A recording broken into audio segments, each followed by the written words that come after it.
Hello, everyone. Welcome to what I think is episode 280 of Sleep and Relax ASMR. Might be 279, might be 281, who knows. I kind of lose track while I'm recording. Anyway, this episode we'll be reading the Wikipedia page for Joe Rogan, who is, of course, a comedian, UFC announcer, and a godfather of the podcasting world. He's much more than that. I mean, he's a really impressive guy in terms of how it is he's able to split his time.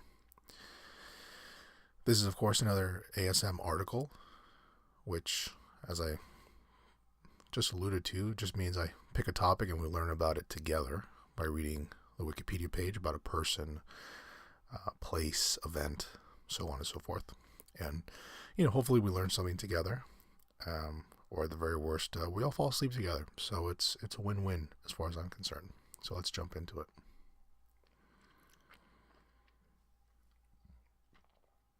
it. Joseph James Rogan, born August 11th, 1967, is an American stand-up comedian, martial arts color commentator, and podcast host. A fan of comedy since his youth, Rogan began a career in stand-up in August 1988 in the Boston area, developing a blue comedy act, which I'm not sure what that means. He moved to New York City 2 years later. After relocating to Los Angeles in 1994, Rogan signed an exclusive developmental deal with Disney, appeared as an actor in television sitcoms Hardball and News Radio, and worked in local comedy clubs. In 1997, he started working for the Ultimate Fighting Championship, UFC, as an interviewer and color commentator. Rogan released his first comedy special in 2000 and has since produced 7 other specials. From 2001, he has been the host of several television shows, including Fear Factor, The Man Show, and Joe Rogan Questions Everything, which is pretty interesting because I remember Joe Rogan primarily from Fear Factor when I was a kid, or younger, I guess I should say. And I didn't realize that he started working and commenting for the UFC so early on. I thought it was something that maybe he had started after Fear Factor. I didn't realize that he was basically doing both, which really adds to how impressive this is. I mean, again, the guy is one of the, obviously not a founding father of podcasting, but he's certainly one of the godfathers, as Wikipedia itself is kind of alluding to. And the idea that he's a television host, an actor in a sitcom or a couple of sitcoms, he's doing stand-up comedy. I don't know how the guy has time to do everything.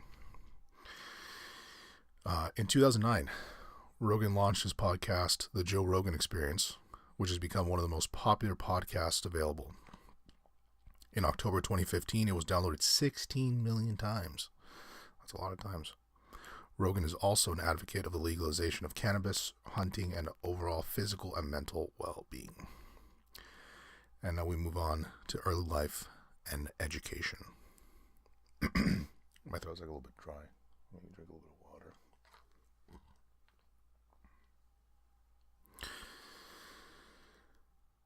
of water. Joe Rogan was born on August 11th, 1967, in Newark, New Jersey, the place where his grandfather moved his family in the 1940s. He is of 1/4 Irish and 3/4 Italian descent.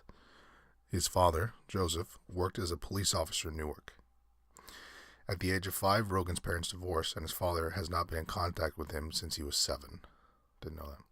Rogan said of his father, "All I remember of my dad are these brief, violent flashes of domestic violence. But I don't want to complain about my childhood. Nothing bad ever really happened to me. I don't hate the guy." At 7, Rogan and his family moved to San Francisco, California, followed by another move when he was 11 to Gainesville, Florida. They settled in Newton, Upper Falls, Massachusetts, where Rogan attended Newton South High School, graduating in 1985. Rogan participated in Little League Baseball, but developed an interest in martial arts in his early teens, as it was really the first thing that ever gave me hope that I wasn't going to be a loser, so I really gravitated toward it. According to Rogan, those are not my words. At 14, he took up karate, as some like to say, and began to compete in taekwondo competitions. At 19, he won. Excuse me. My throat's so dry, and I've drank, 7 cups of water. I've taken cough medicine, and nothing is working for an itchy throat. Any natural remedies out there aside from tea and all this kind of stuff for itchy throats? Send me an email. I'd love to know. At 19, he won the U.S. Open Championship tournament as a lightweight. He was a Massachusetts full contact state champion for 4 consecutive years and became an instructor in the sport. Rogan also practiced amateur kickboxing and held a 2-1 record. Rogan retired from competition at 21 as he began to suffer from frequent headaches and feared worse injuries. He attended University of Massachusetts, Boston, but found it pointless and dropped out before he graduated. Career: 1988 to 1999, early comedy career in sitcoms. Rogan had no intention of being a professional stand-up comedian and initially considered a career in kickboxing. He was a fan of comedy as a youngster, and his parents took him to see comedian Richard Pryor's film Live on the Sunset Strip, which affected him in, quote, in such a profound way. Nothing had made me laugh like that, end quote.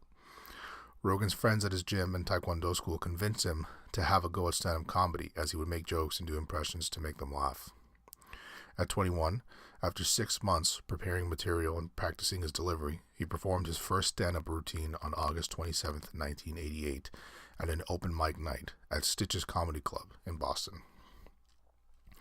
While he worked on his stand-up, Rogan took up several jobs to secure himself financially by teaching martial arts at Boston University and Revere, Massachusetts, delivering newspapers, driving a limousine, doing construction work, and completing duties for a private investigator. That's crazy.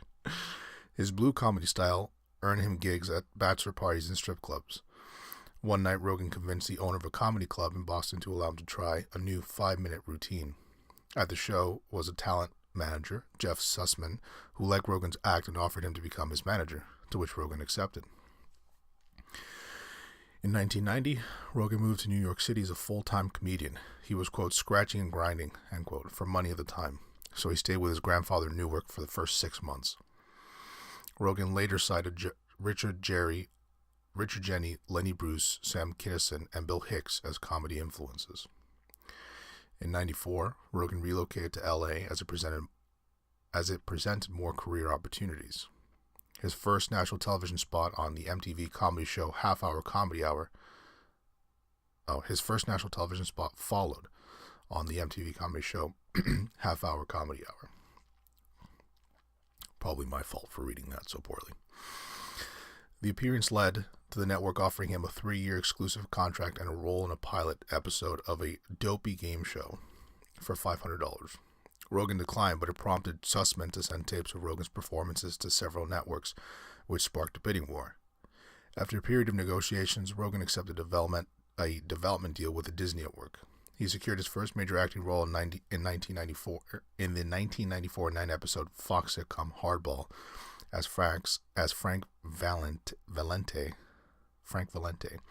a young egocentric star player on a professional baseball team. Rogan called the hiring process weird, as the network had no idea if he could act until he was asked by Dean Valentine, then president of Walt Disney Television, to which he replied, "If you can lie, you can act. And if you can lie to crazy girlfriends, you can act under pressure." The filming schedule was a new experience for Rogan, who started to work 12-hour days and among people. Rogan later said, "It was a great show on paper until a horrible executive producer with a big ego was fired by Fox to run the show, and he rewrote it." Hired by Fox. I might have said he was fired by Fox. No, he was hired by Fox to run the show, and he rewrote it. Around this time, Rogan began performing at the Comedy Store in Hollywood and became a paid regular by owner Mitzi Shore. He performed at the club for the next 13 years for free and paid for the venue's new sound system. Cool. From 95 to 99, Rogan starred in the NBC sitcom News Radio as Joe Gorelli, an electrician and handyman at the show's fictional news radio station. The role was originally to be played by actor Ray Romano, but he was let go from the cast after one rehearsal, and Rogan was brought in. I wonder what that would have been, because News Radio, I've heard, is pretty funny and pretty good. by a few people, and I've never seen it. But I wonder how that would have changed the trajectory of his career if he didn't do news radio. Because I do think that was kind of like his real big acting and kind of performance break. But I guess if you're a fan of comedy, you probably knew about him for way before news radio and Fear Factor. The switch caused Rogan to work with the show's writers to help develop the character in time before the show was set to launch, which he later described as a very dumbed-down, censored version of himself. Rogan befriended fellow cast member Phil Hartman, who confided his marital problems to him. Rogan claimed he tried to persuade Hartman to divorce his wife 5 times, but, quote, he loved his kids and didn't want to leave, end quote. In 1998, Hartman was murdered by his wife. Jesus, this is dark. The loss affected Rogan's ability to perform stand-up and canceled a week of scheduled gigs. Rogan later saw acting as an easy job but grew tired of playing the same character every week and only did it for the money. He later viewed his time on news radio as, quote, a dream gig that allowed him to earn money while working on his stand-up as often as he could. During the series, he worked on a pilot for a show named Overseas. Never knew that.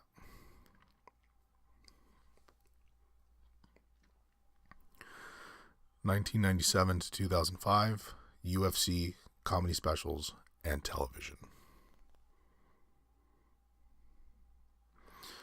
Rogan began working for the mixed martial arts promotion Ultimate Fighting Championship as a backstage and post-fighter interviewer.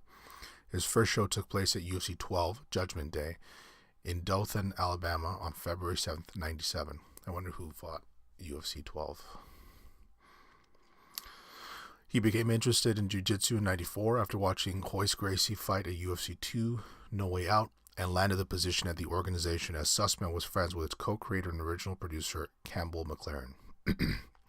He quit after around 2 years as his salary could not cover the cost of traveling to the events, which were more rural locations at the time. After the UFC was taken over by Zuffa in 2001, Rogan attended some events and became friends with its new president, Dana White.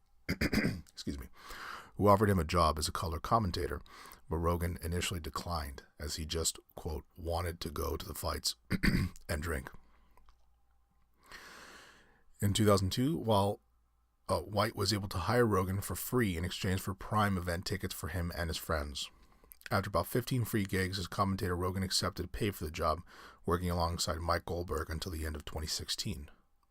Rogan won the Wrestling Observer Newsletter Award for Best Television Announcer twice and was named MMA Personality of the Year 4 times by the World MMA Awards. In 2006, Rogan hosted the weekly UFC television show Inside the UFC. And now I guess we're going to jump back to his either television or comedy career here.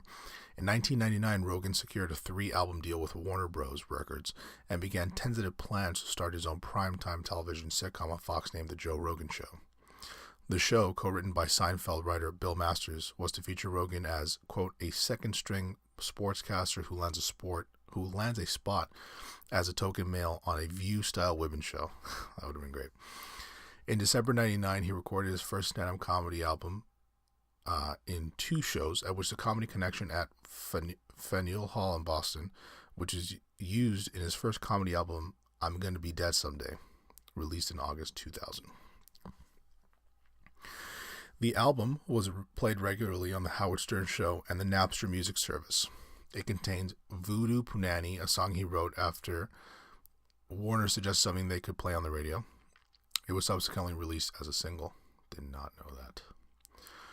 Around this time, Rogan also worked on ideas for a film and a cartoon with his comedian friend Chris McGuire, and began to operate a blog on the website joerogan.net, which he used to discuss various topics that helped him develop his stand-up routines.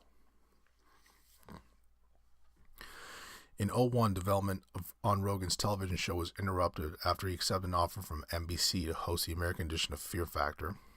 Rogan declined initially as he thought the network would not air such a program, but Sussman convinced him to accept it. According to a 2015 interview with Art Bell, Rogan expected Fear Factor would be canceled after a few episodes due to objections with some of the content and further reported that he took the job mainly to obtain observations and anecdotes for his stand-up comedy career.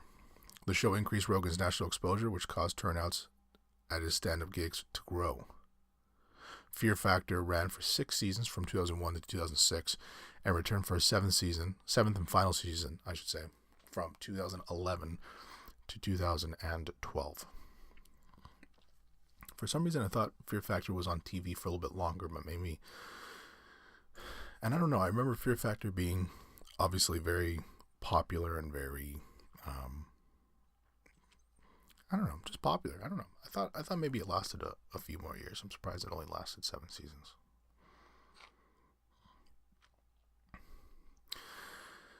In 2002, he appeared on the episode A Beautiful Mind of Just Shoot Me as Chris, the boyfriend of lead character Maya Gallo. In December 2002, Rogan was the MC of the 2002 blockbuster Hollywood spectacular A Christmas Parade in Hollywood. And all the rest is just a lot of silliness. 2005 to present, later career in podcasts. In 2005, actor Wesley Snipes challenged Rogan to a cage fight. Not a good idea. Rogan trained for the event for 5 months before Snipes backed out following an investigation by the IRS for his alleged tax evasion. Rogan believed Snipes needed a quick payout to alleviate his debt. In May 2005, Rogan signed a deal with the Endeavor Talent Agency. 2 months later, he used money he earned from hosting Fear Factor to film the second stand-up comedy special Joe Rogan Live in Phoenix, Arizona. The special premiered on Showtime in 2007. Rogan hired a camera crew to document his comedy tours, which he posted on his website for his Joe Show web series, which I also hear quite funny, according to some people. In 2005, Rogan wrote a blog entry on his website accusing comedian Carlos Mencia of joke thievery, a claim he had made since 1993, and dubbed him Carlos Mencia. The situation culminated in February 2007 when Rogan confronted Mencia on stage at the Comedy Store in Hollywood. A video of the incident was uploaded onto YouTube and included evidence and comments from other comedians, including George Lopez, Bob Levy, Bobby Lee, and Ari Shaffir. The incident led to Rogan's talent agent booting him as a client of the Gersh agency, who also managed Mencia, and his banned from the Comedy Store, causing him to relocate his regular venue to the Hollywood Improv Comedy. Rogan later said that every single comic he had talked to was so happy and thankful he did it, and signed with a William Morris agency 5 minutes later. I bet, yeah. I mean, that was probably a big mistake in retrospect by the Gersh agency. I mean, Mencia obviously had minded Mencia for a very short time, which I think was pretty popular for its time. But I think it only lasted maybe 3 seasons. I don't know. Maybe I'm wrong. Maybe it's, who knows? Maybe it's still going on. I don't think so. But I mean, Joe Rogan is, right now in multiple different industries, so much more relevant than Carlos Mencia. So I'm kind of surprised that they dropped him after that, even though it was kind of silly of him to do that. I have seen that video, and he's a little bit, whatever. I mean, that's a big deal for comedians, right? You don't steal other comedians' content, and jokes. So I guess I can understand it.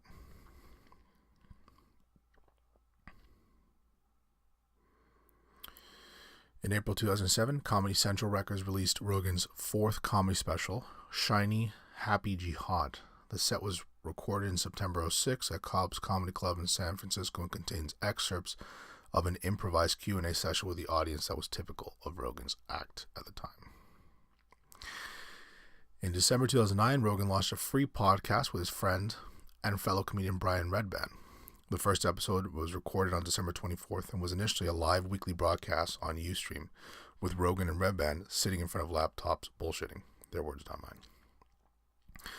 By August 2010, the podcast was named The Joe Rogan Experience and entered the list of top 100 podcasts on iTunes, and in 2011 was picked up by SiriusXM Satellite Radio. The podcast features an array of guests who discuss current events, political views, philosophy and comedy, hobbies, and numerous other topics. In January 2015, the podcast was listened to by over 11 million people. By October that year, the podcast downloaded 16 million times each month, making it one of the most popular free podcasts. which is nuts. 60 million downloads a month is... That's like, yeah, can't even fathom that many downloads.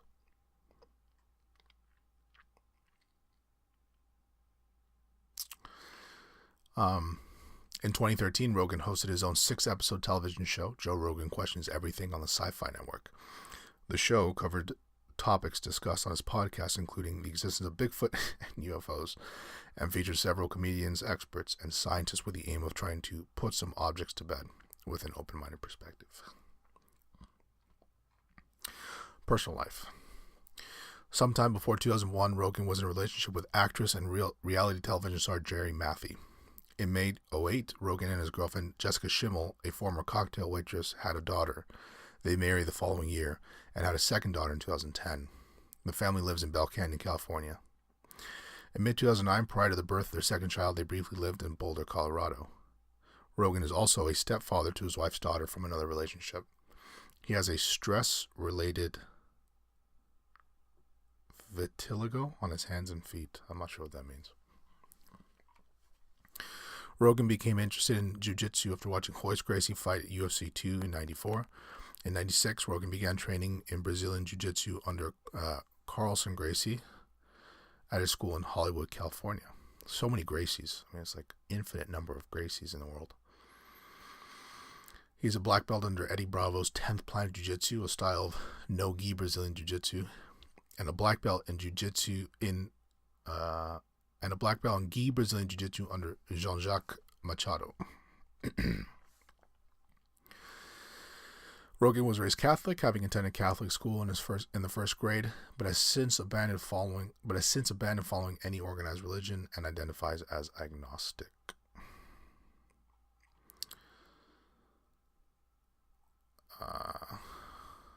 That's pretty much it. Because there are a few things about advocacy which are very short, and I mean, Rogan has his own opinions. I mean, it's not up to me to, tell you necessarily what they are and agree or disagree. I mean, this podcast is for fun. It's not necessarily for getting into these topics, and I find that there's almost nothing less relaxing than even mentioning a topic that comes with some controversy behind it. Then your mind starts thinking about the position that you hold, and you're probably going to get out of bed and wonder why it is I started talking about all these issues. So that'll be the end of this episode. Maybe you're asleep, maybe you're awake. I want to thank you for listening anyway.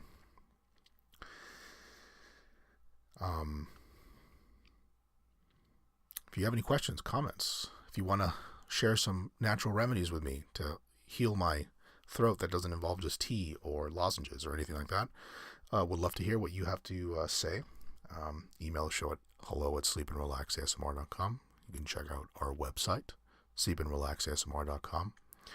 Follow us on Tingles, a very popular ASMR streaming app. I think it's available on Android and Apple. That's the end of this episode. Once again, thanks as always for listening, and take care.